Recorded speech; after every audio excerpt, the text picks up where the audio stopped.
मेरे साथ इस वक्त आयशा मौजूद हैं जिनको फेसबुक पे आसिम नामी लड़के से मोहब्बत होती है। ये आसिम का और आयशा का निकाह नामा है। 6 से 7 माह पहले हम दोनों का कांटेक्ट हुआ। उसके बाद हम लोगों ने एक मीटिंग प्लान की। मेरी फैमिली को मैंने इन्फॉर्म किया। मैंने कहा मैं इसके साथ रिलेशन, तो उन्होंने साफ कह दिया हम नहीं कर रहे। इसका भाई फ्लैट पे आया, उन्होंने कहा कि हम ऐसे तुम्हें एक्सेप्ट नहीं कर सकते। हमने अभी अपनी फैमिली में किसी को भी नहीं इन्फॉर्म किया। आपके साथ निकाह में था और साथ किसी और लड़के के साथ भी ताल्लुक में था? एक लड़की नहीं है, 4 लड़कियाँ। उन चारों की वीडियोस भी मेरे पास है जो दोनों साथ में गैदरिंग में थे। निकाह के बाद कितना अर्सा आप लोग इकट्ठे रहे? 1-1.5 माह। और आपका प्रॉपर मियाँ बीवी वाला ताल्लुक भी था? यस। अब आपकी फैमिली भी एक्सेप्ट नहीं कर रही है आपको? नहीं, इसका और लड़कियों के साथ भी रिलेशन है और उसके साथ भी इसने सेक्सुअल रिलेशन बनाए। मैं ये चाहती हूँ कि उसको मेरे फेस टू फेस लाया जाए, उसको सज़ा मिलनी चाहिए। अस्सलाम वालेकुम, आप देख रहे हैं पाकिस्तान टुडे और मैं हूं आपका मेज़बान अनीब ज़हीर। नेट पे मोहब्बत, ऑनलाइन मोहब्बत, फेसबुक पे मोहब्बत आजकल आम हुआ है और उस मोहब्बत का जो नतीजा निकलता है वो भी आजकल आम है। आपको हर जगह नज़र आता है कि झूठे निकाह नामे और लड़कियों को हिरास किया जाता है, लड़कियों को ट्रैप किया जाता है, जिसके बाद जनाब अली निकाह करके उनको छोड़ दिया जाता है और जो लड़कियां हैं वो भी लड़कों की बात मानकर निकाह कर लेती हैं। मेरे साथ इस वक्त आयशा मौजूद हैं जिनको फेसबुक पे आसिम नामी लड़के से मोहब्बत होती है और उस मोहब्बत के चक्कर में उसके साथ शादी कर लेती हैं और निकाह नामा मेरे हाथ में मौजूद है। ये आसिम का और आयशा का निकाह नामा है, लेकिन इस निकाह के बाद भी आसिम इनके साथ नहीं है। आज जो इनके माँ बाप हैं उन्होंने इनको एक्सेप्ट करने से इनकार कर दिया है। सरगोदा से इनका ताल्लुक है लेकिन लाहौर इस वक्त रह रही हैं। ना माँ बाप इनको एक्सेप्ट कर रहे हैं, ना लड़के की फैमिली एक्सेप्ट कर रही है और लड़का भी इनका नंबर तक ब्लॉक कर चुका है। किस सूरत हाल से गुजर रही हैं, इनसे बात करते हैं। अस्सलाम वालेकुम। वालेकुम सलाम। अच्छा, आपका और आसिम का फेसबुक पे रब्ता कब हुआ? तकरीबन 6 से 7 माह पहले हम दोनों का कांटेक्ट हुआ। उसके बाद हम लोगों ने एक मीटिंग प्लान की। ठीक है, मीटिंग कहाँ पे प्लान की आपने? ये सरगोदा ही आया, भलवाल आया। ये हम लोग घेरा पॉइंट गए। तकरीबन ये मीटिंग 3 to 4 रोड्स की थी। दैन हम लोग सेकंड टाइम मिले, लेकिन वो मेरी फैमिली को पता चल के मीन्स के सारे टाइम में हम दोनों की जस्ट 2 बार मीटिंग हुई थी। ठीक है। मीटिंग के बाद एक्चुअली मेरे घर पता चल गया। मेरी फैमिली को मैंने इन्फॉर्म किया। मैंने कहा मैं इसके साथ रिलेशन, तो उन्होंने साफ कह दिया हम नहीं कर रहे। तो वो फैमिली को जैसे ही पता चला उन्होंने काफ़ी प्रेशर दिया, इनकार किया? हाँ, उन्होंने मतलब कहाँ गई, ये किया वो किया। तो मैंने फिर इसको बताया। इसने फिर मुझसे कहा ठीक है तुम ऐसा करो, तुम मूव कर लो तो हम शादी करते हैं। फिर मैं लाहौर आई। लाहौर आके मेरा पर्स गुम गया। फिर इसने मुझे ऑनलाइन टिकट करवा के दी, डाइवो की? हाँ, डाइवो की टिकट करवा के दी और ट्रांजैक्शन भी इसी के अकाउंट से, उसके भी प्रूफ्स हैं मेरे पास। देन मैं ओकाड़ा गई 27 मार्च को। लड़का उकाड़ा का था?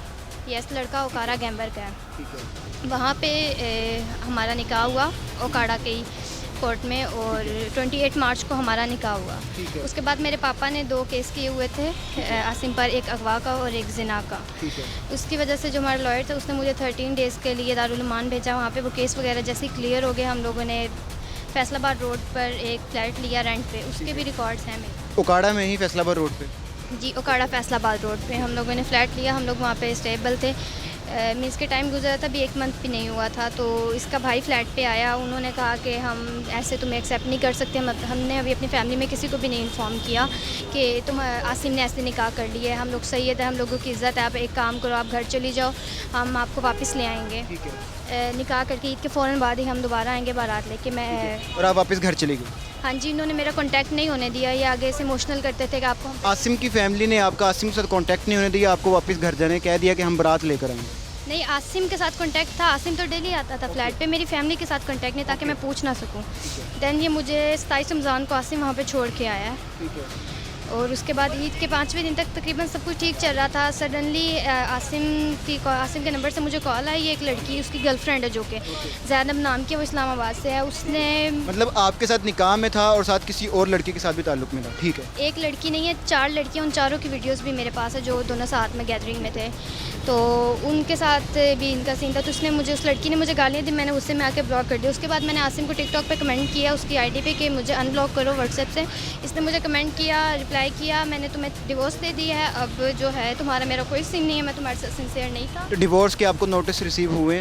नो, अभी तक मैंने रिसीव नहीं किया। मैं ना मेरे घर आया है और ना मुझे रिसीव। निकाह के बाद कितना अर्सा आप लोग इकट्ठे रहे? 1-1.5 माह। 1-1.5 माह आप लोग इकट्ठे रहे हैं और आपका प्रॉपर मियाँ बीवी वाला ताल्लुक भी था? यस। ठीक है। और अब आपका कोई कांटेक्ट नहीं है, कोई डिवोर्स नहीं है, आप अपने घर वापस गई हैं, आपकी फैमिली का क्या रिएक्शन था? मेरी फैमिली नहीं चाहती थी कि मैं उसके खिलाफ़ कोई लीगल स्टेप लूँ, बस उन्होंने कहा है जो हुआ है, बस अब तुम्हारी लाइफ तुम जानो। मैंने इसकी फैमिली से भी डिस्कस किया, वो आगे से नहीं आसिम ये, लेकिन हालांकि उसकी फैमिली उसे खुद सपोर्ट कर रही है। उसका भाई भी लाहौर में, मैंने उनको काफ़ी रिस्पेक्टफुली कहा भाई एक दफ़ा मेरे उससे कॉन्टेक्ट करवा दे, बट नहीं, उन्होंने बोला वो हमें पता ही नहीं है, वो कहा लेकिन वो लोग झूठ बोल रहे हैं। असल में ये सारा कुछ किया ही उन्होंने, पूरी प्लानिंग के साथ एजाज़ भाई ने भी मुझे घर भेजा और अब वो हमदर्दियाँ अब आपकी फैमिली भी एक्सेप्ट नहीं कर रही है आपको? नहीं। तो अब लाहौर में अब कहाँ पे रह रही हैं, किस तरीके से रह रही हैं, किस तरह से गुजारा कर रही हैं? देखिए, स्टार्टिंग डेज जो थे वो मैंने दरबार पे गुजारे, ठीक है, मैंने सड़कों पे गुजारे। देन मैं एक फैक्ट्री गई जॉब के लिए, ठीक है, तो वहाँ पे मीन्स के एक आप ही मुझे मिली, तो उन्होंने बोला कि आप ना, मैंने उन्हें बताई सारी स्टोरी, उन्होंने कहा ठीक है आपके पास रहने के लिए कोई जगह नहीं, आप ना हमारे घर आ जाओ। मैंने ऐसे किया, मैं उनके पास जाके मैंने स्टे कर लिया। अभी मीन्स के मैं उन्हीं के पास रह रही हूँ और सेकेंडली मैं कॉल सेंटर पे एक जॉब कर रही हूँ। अपने अपने वालिदैन से दोबारा रिक्वेस्ट करने की कोशिश की है किसी तरीके से? देखिए, मैं उनकी इज़्ज़त ख़राब करके आई हूँ। उन्होंने मुझे नई आइडिया दिया था कि तुम घर से जाओ, वापस जाना। मेरी बाकी सिस्टर्स हैं, उनका भी फ्यूचर ख़राब है। 1 मंथ में शादी और डिवोर्स मजाक नहीं था, और मेरी फैमिली की इज़्ज़त भी मजाक नहीं थी। मैंने ठीक है किया है, बट मैं अब घर वापस नहीं जा सकती। इस चीज़ का आपको मुकम्मल आपको एहसास है कि आपने गलती की है, आपने माँ बाप की इज़्ज़त को उछाला है और आपने एक गलत स्टेप लिया? हाँ, मुझे एहसास है, और मैं बाकी सबको, अपने सुनने वालों को भी यही कहना चाहती हूँ, स्पेशली गर्ल्स, बॉयज़ का लव फेक होता है। यहाँ पे सिर्फ जो बिनते हवा है ना, उनकी इज़्ज़त के साथ खेला जाता है। कोई मोहब्बत नहीं है, कोई पेरेंट्स से बढ़कर कोई प्यार नहीं करने वाला, उनके अलावा आपका कोई सहारा नहीं है। इसलिए खुदारा 3-4 दिन की झूठी मोहब्बतों के लिए अपने पेरेंट्स की इज़्ज़त को खाक में ना मिलाएं। ठीक है, अब आप क्या चाहती हैं? निकाह तो आपका हुआ है, निकाह नामा मेरे हाथ में है, ठीक है, अब आप क्या चाहती हैं कि क्या हो और आपको इंसाफ मिल सके? एक्चुअली इसका और लड़कियों के साथ भी रिलेशन है, और उसके साथ भी इसने सेक्सुअल रिलेशन बनाया है। ये बहुत सी लड़कियों की लाइफ स्पॉइल कर चुका है। रही बात मेरी, तो इसकी फैमिली से फुल सपोर्ट कर रही है, और मैं ये चाहती हूँ कि उसको मेरे फेस टू फेस लाया जाए, उसको सज़ा मिलनी चाहिए। ठीक है, आपने कोई FIR वगैरह करवाने की कोशिश की है कि जनाब अली निकाह करके भाग गया लड़का? नहीं, मैं फ़िलहाल अकेली थी और मुझे जस्ट अभी मीडिया का इन्फो थी, तो मैं यहाँ पे मैंने इंटरव्यू देने को प्रेफर किया। ठीक है, तो अब घर वालों को आप कोई पैगाम देना चाहती हैं कि मैं वापस आना चाहती हूँ, या क्या, या आपने फ़ैसला कर लिया कि मैं वापस नहीं जाऊँ? नहीं, मैं, अगर वो मुझे सुन रहे हैं तो मैं फ़र्स्ट ऑफ़ ऑल उन्हें सॉरी कहना चाहती हूँ। मैंने उनकी 20 साल के प्यार का सिला ये दिया है। मैं जानती हूँ मुझे माफ़ करना थोड़ा मुश्किल है, बट मैं उनसे रिक्वेस्ट करती हूँ, स्पेशली पापा से, और मैं वापस नहीं आऊँगी कभी भी। मैं यहाँ पे आप लोगों को कुछ बन के दिखा दूँगी, लेकिन घर नहीं आऊँगी, डोंट वरी। बस मेरी बाकी सिस्टर जो है, मेरे लिए अब उनका फ्यूचर ज़्यादा इंपॉर्टेंट, क्योंकि मैंने अपना तो अपने हाथों से ख़राब किया। जी, तो ये सूरत हाल है। आयशा हमारे साथ मौजूद थी, आपके सामने ये बात करते हुए रो रही हैं, और ये इस चीज़ का इनको एहसास भी है, दुख भी है कि मैंने अपने माँ बाप की इज़्ज़त उछाली है, मैंने अपने माँ बाप के साथ ज़्यादती की है, मैंने अपने माँ बाप के साथ जुल्म किया है कि मैं उनके ख़िलाफ़ जाकर मैंने निकाह किया, और जिसके बाद उनको धोखा मिला।